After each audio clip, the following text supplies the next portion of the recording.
admit it's always a little strange to hear myself introduced as a TV anchor. I never actually set out to be a TV anchor. I'm always rather suspicious of anyone who tells me that's what they want to be. It's like a kid who tells me they want to be a politician. I think you should become a real person before you become a fake one.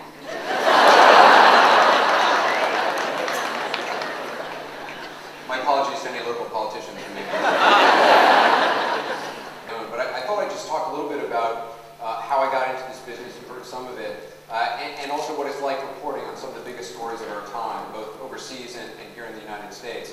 And I'll try to leave plenty of time for questions and answers.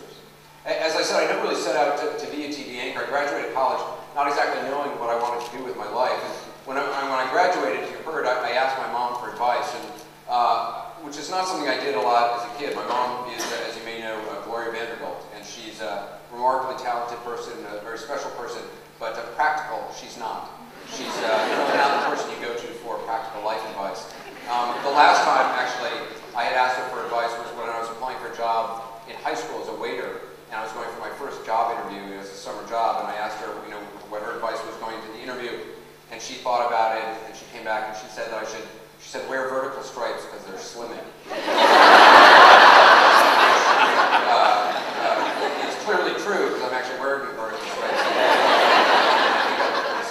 But at the time, it didn't really seem to make much sense for my job interview as a waiter, so as you can understand why I was sort of reticent about asking her for advice. So anyway, I was graduating college, I was desperate, I really had no idea what I wanted to do. So I sucked it up and I asked her for advice, and she said, follow your bliss.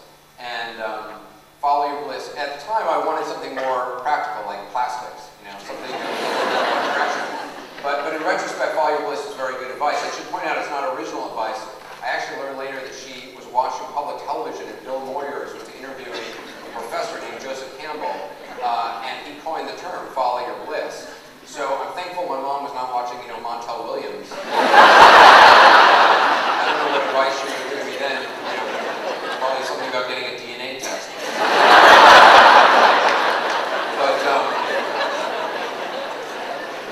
The problem, of course, with follow your bliss is trying to figure out what your bliss is, and it's not, at the time, I certainly wasn't very sure. I had a liberal arts